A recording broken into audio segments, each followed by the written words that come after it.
ओ मेरे स्वामी क्यों दूरी जाए, जल्दी करो मेरी सुधि लो समारी। ओ मेरे स्वामी क्यों दूरी जाए, जल्दी करो मेरी सुधि लो समारी। जिंदा हूँ बस एक तेरे आधारी,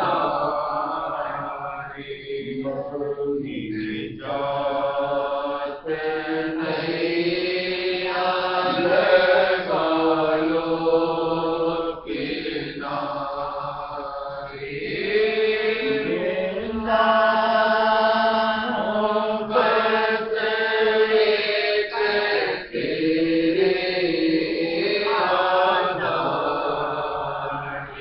बड़ी जात नहीं लगा लो किनारी।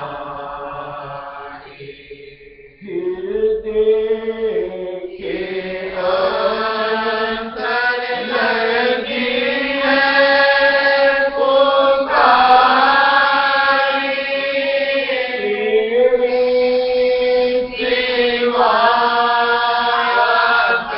कोई न सहारी।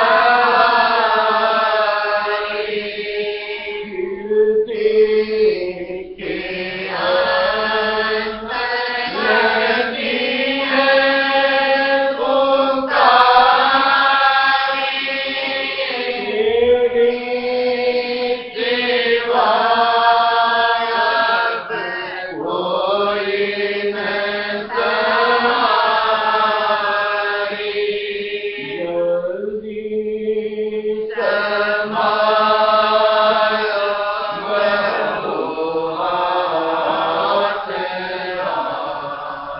आई, डूब रहा है मेरा मर्द भारी। जल्दी समाया बहु हाथ आई, डूब रहा है मेरा मर्द भारी। ओ मेरे स्वामी क्यों दूरी जाए,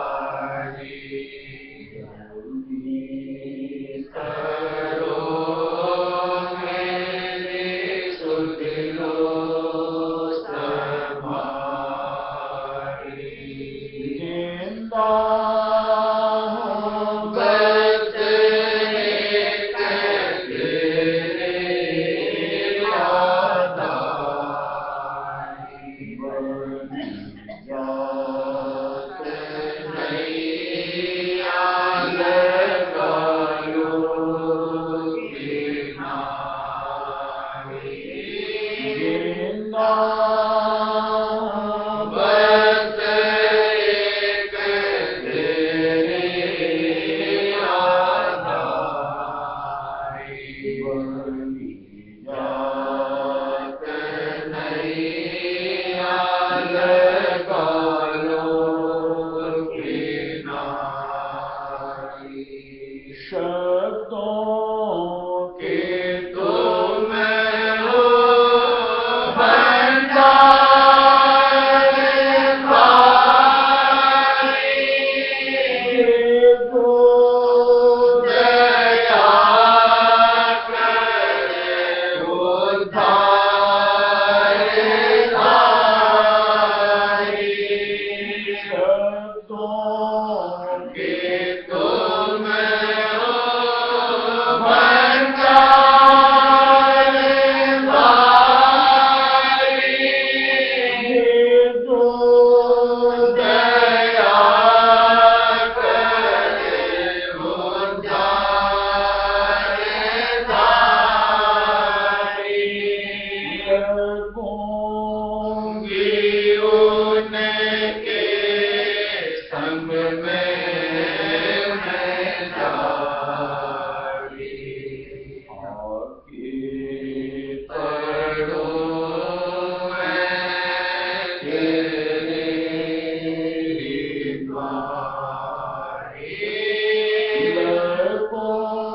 जीता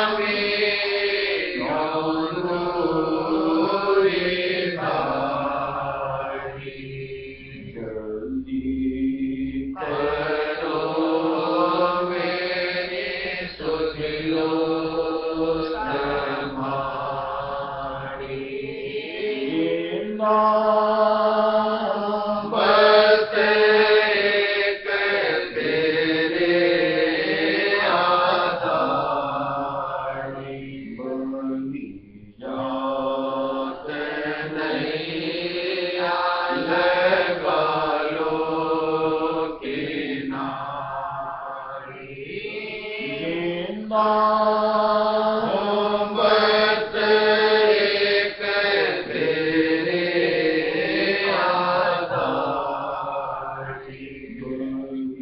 जात नहीं लगा लो किनारी।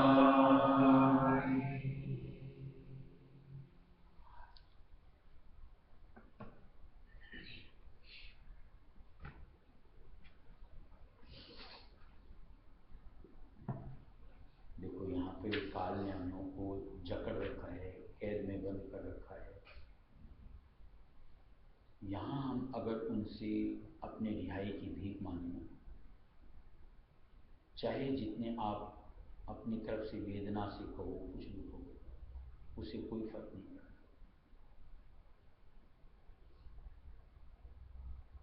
यही अगर जो अंतर की भाव के साथ में अपन मालिक को पुकार लगाओ, वो अपना निज अपना है, तो ज़रूर हमारी पुकार के उसके ऊपर उनका हृदय पिघलता है और हमारी सुनवाई करते हुए हमको काल की कैद से छुटकारा दिलाता है। यहाँ पे जो दुनिया के अंदर में यूँ को भीख मांगते रहते हैं, ये दे दो, वो दे दो, वो दे दो, तो निश्चित तौर से यहाँ पे काल को कोई फर्क नहीं पड़ता। और वही मालिक का बन करके मालिक से प्रेम की दात मांगो, भक्ति की दात मांगो, तो निश्चित तौर से मालिक सुनता भी है और उनको बख्शिश करता हुआ कहीं न कहीं काल की कैद से निकासी की सूरत देता है। और जो उस सूरत को धार करके उस ओर बढ़ता चला जाता है, अपने आप को काल की कैद खाने से आज़ाद करा सकता है। ये सबसे बड़ी बात है कि जीव के मन में उससे छुटकारा पाने की सोच बननी चाहिए। जब तक सोच ही नहीं बनेगी, न तो पुकार करेगा और न मालिक तक उसकी पुकार सुन जाती है। इसलिए पुकारो इस तरीके से कि बस उस वक्त और कुछ नहीं, बस सिवाय मालिक और कुछ नहीं, तब सीधी पुकार मालिक तक पहुँचती। और उसके बीच अपन और कुछ जोड़ते रहते हैं, तो निश्चित तौर से पुकार में जो एक रुदन कहो, एक दर्द कहो होना चाहिए, वो पैदा नहीं होता। और इस दुनिया की चाहनाओं को मालिक चाहता भी नहीं कि पूरी हो, क्योंकि जहाँ हमारी चाहनाएं इस दुनिया से जुड़ी होंगी और मालिक अगर उनको पूरा करेगा तो हम यहाँ से निकलने की स्वरूप ही यानी अपनी एक चाहना भी क्यों बना पाएंगे। और मालिक को तो यहाँ से जीव को यानी सूरत को रिहा कराना है, और जो उनका बन जाता है फिर मालिक उसको छोड़ता है। इसलिए अंतर अपनी स्थिति को भांपना है कि किस तरीके से यहाँ काल ने हमको कैद कर रखा है, किस किस तरीके से डुबा करके, किस किस तरीके से उलझा करके, मालिक से बेसुध करा करके हमारे साथ किस किस तरीके का सलूक होता है। इस स्थिति को अगर अपन समझ लें, फिर अपने आप यहाँ की चाहना हमसे अपने आप छूट जाएगी। फिर ये लगेगा जल्द से जल्द मालिक का साथ पकड़ो और निकल चलो अपने घर की तरफ। भक्त कोई हाल को जाने, जिसे भक्ति प्यारी है। भक्त कोई हाल को जाने, जिसे भक्ति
अतिकर,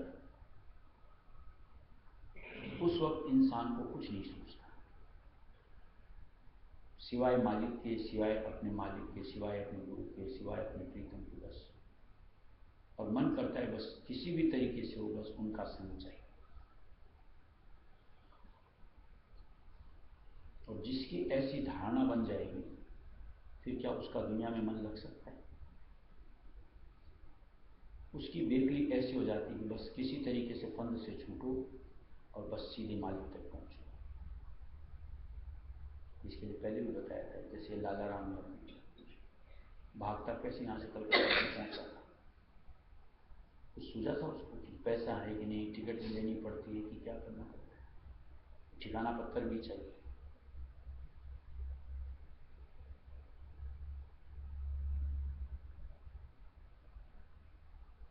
ऐसे अंतर की यूं को उद्विग्नता होती है ना, फिर अपने आप मालिक खींचता है डोर को, तो उस सूरत को ठीक अपना संग का आधार देता है। और जहां हम कहीं और रचे रहते हैं, बसे रहते हैं, कहीं अटकते रहते हैं, चाहे भोगों में खो, संग साथ में खो, कौन मालिक को उस अनुरूप टेरता है, कौन चाहता है उससे आधार? ऐसे में तवज्जो डाइवर्ट हो जाती है, और जहां तवज्जो इधर से उधर फिर गई, फिर कौन कैसा मालिक और क्या होता है। और ऐसे में मालिक भी फिर उसको ढील छोड़ता है, थक लेने की इधर से। जब सब तरीके से यूं को निराशा मिलेगी, हर तरीके से अपने आप को यहाँ पर छका हुआ पाएगा, तब मालिक की शरण धारेगा, उठ गएगा, तब मालिक संभालता है। और तभी उसको सही मायने में कहो तो कदर होती है। अब बच्चे का अगर पेट भरा हो, आप उसको दूध खिलाओ, रबड़ी खिलाओ, तो उसको क्या समझ में आता है कि इसका भी कोई एक अलग आनंद होता है, वही भूखे प्यासे को दो। ऐसे मालिक की चाट लगती है, तब देखो फिर बैठो, देखो मालिक को याद करने के लिए कैसे डोर खींचती है, और शब्द में भी मालिक के स्वरूप में रत होती है। महसूस करके देखना चाहिए उस वक्त कैसा आनंद आता है, और कैसे उस मालिक की तरफ से हमारी संभाल होती है। यही पूजा, यही जाना, नहीं जानो मैं कुछ जाना, यही पूजा, यही जाना, नहीं जानो मैं कुछ जाना, मैंने उनको पहचाना, स्वामी कि प्रबल धारी है, मैंने उनको पहचाना,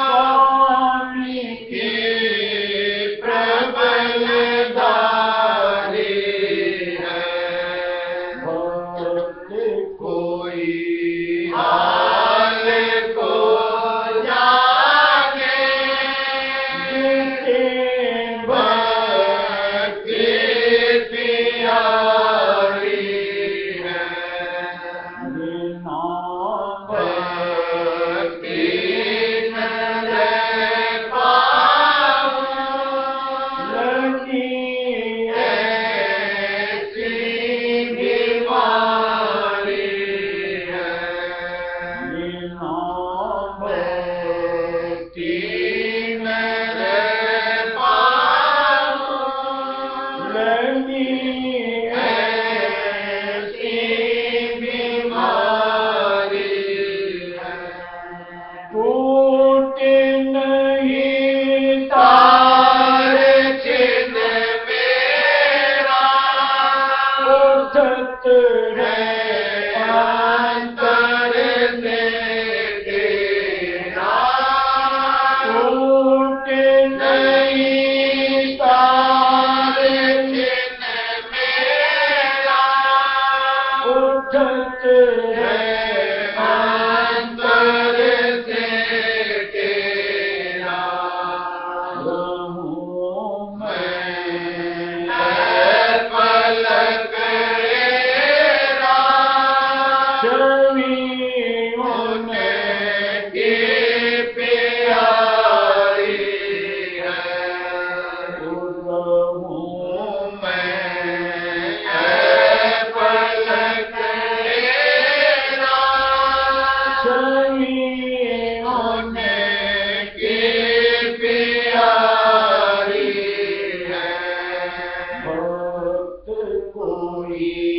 हाल को जाने जिसे भक्ति प्यारी है बिना भक्ति मेरे पास लगी ऐसी बीमारी है बिना भक्ति मेरे पास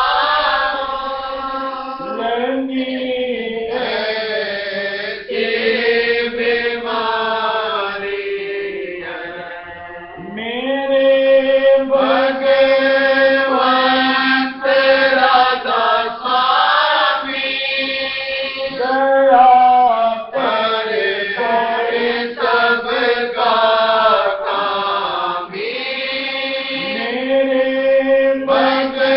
भगवंत राधा स्वामी दया करे करे सबका कामी लगे जो भक्ति निष्कामी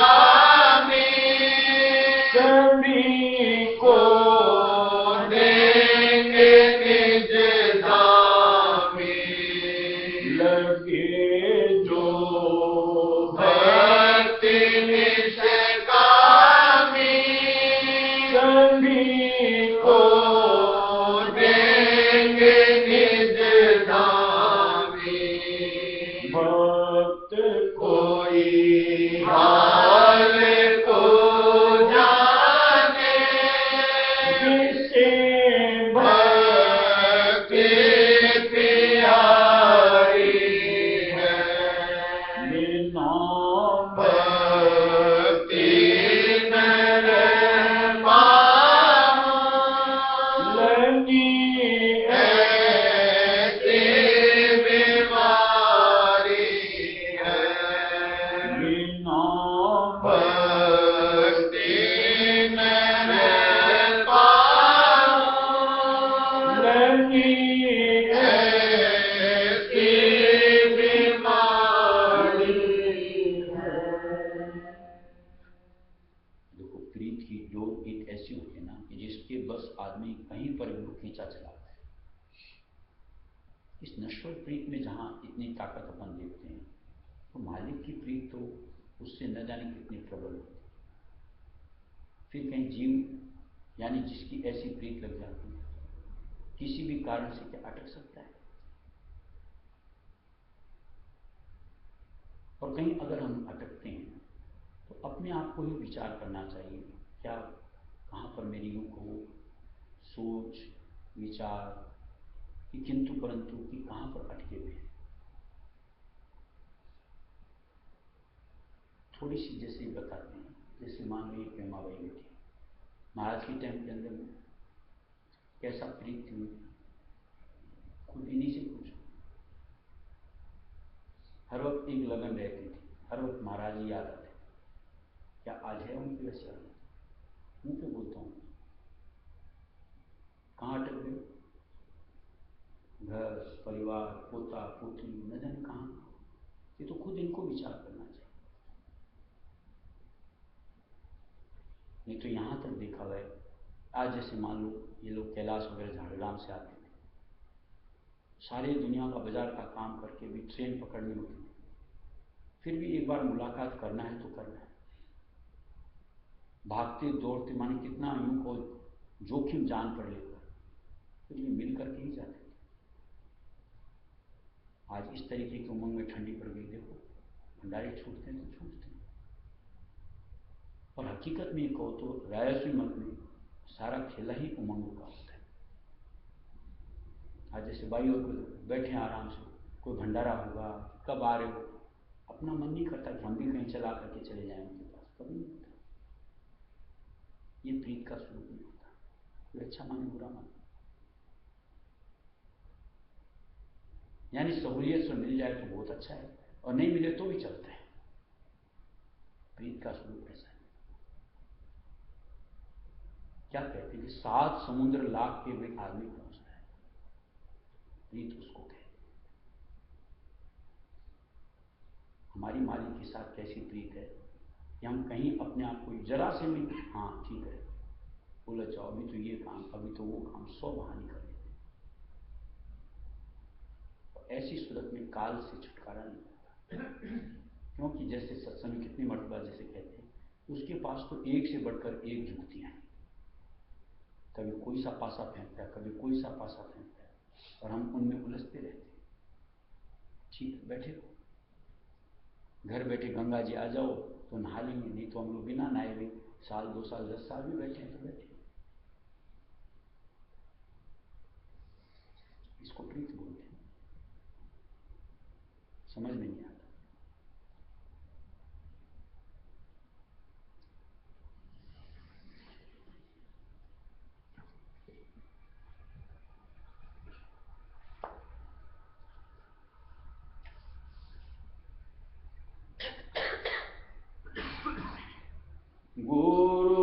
गुरुदेव तुम्हारे द्वारे पे मैं तुम्हें जाने आई। गुरुदेव तुम्हारे द्वारे पे मैं तुम्हें जाने आई। बानी में तनिक मिठास नहीं, पर तुम्हें सुनाने आई। बानी में तनिक मिठास नहीं, पर तुम्हें सुनाने आई। गुरु का चरणामृत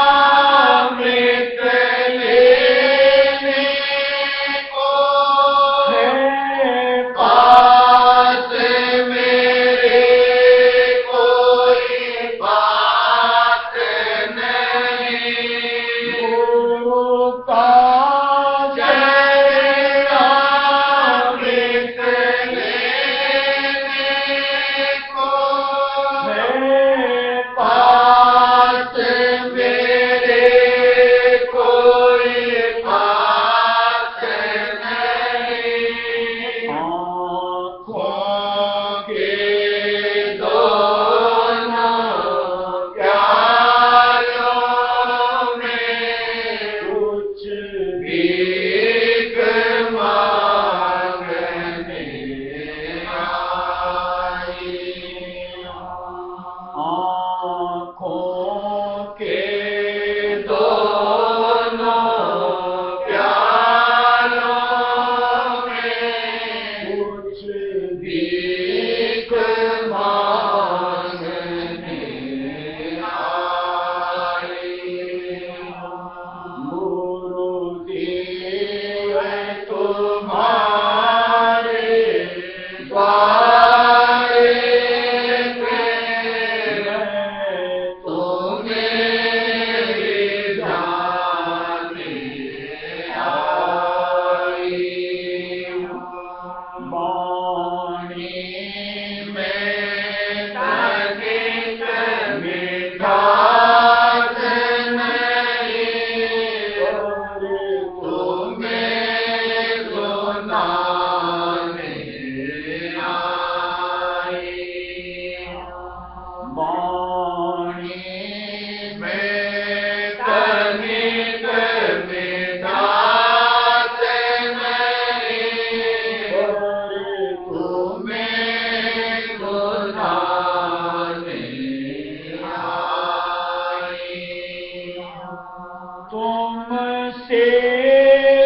सेवा के कोई वस्तु नहीं,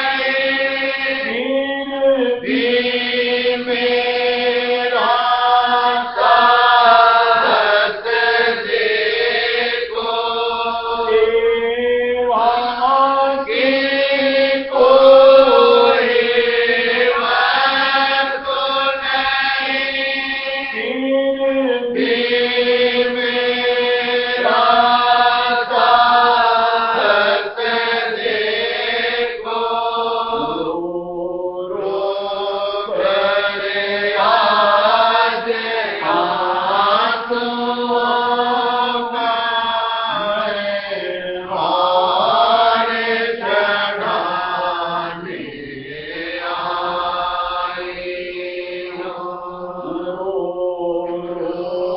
करे आज आंसुओं का मैं हार चढ़ाने आई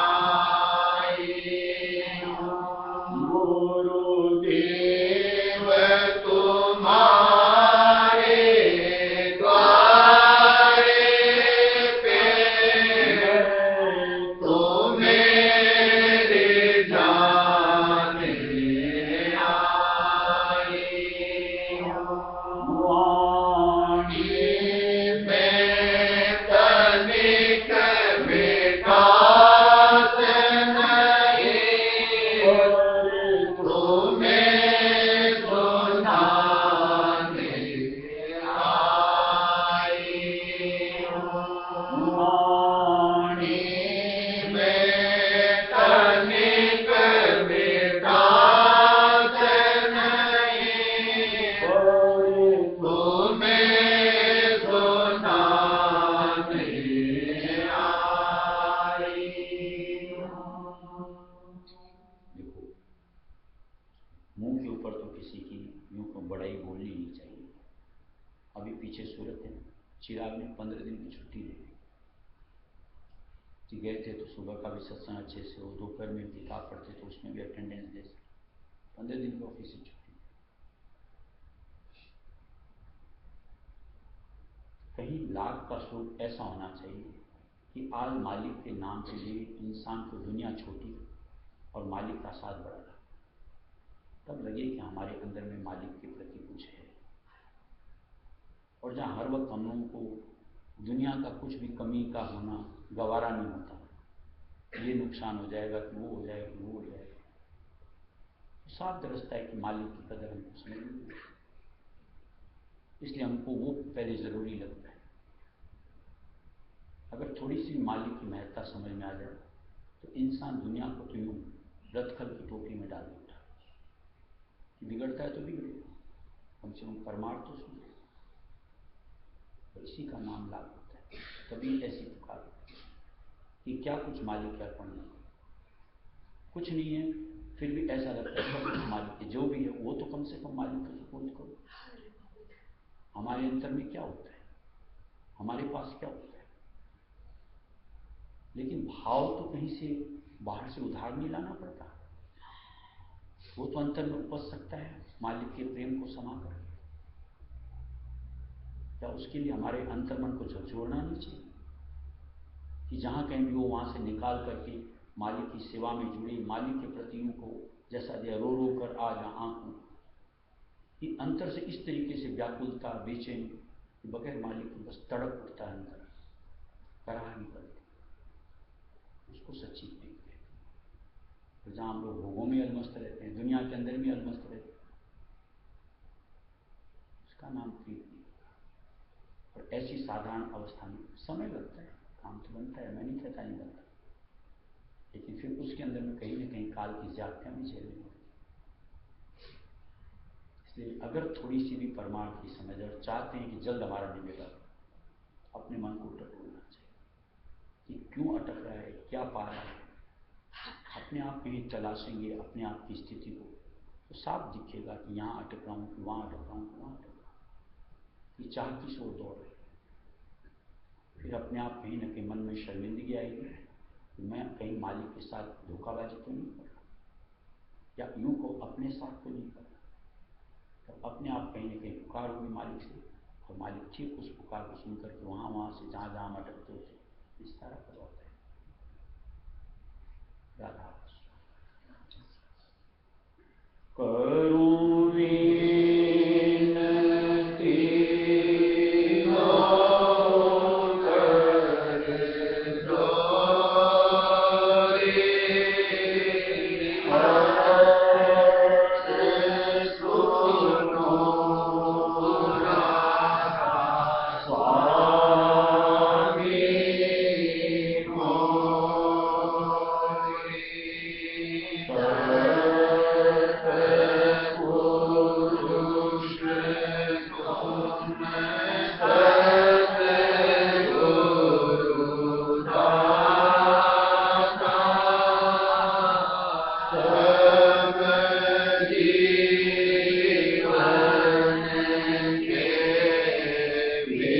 तो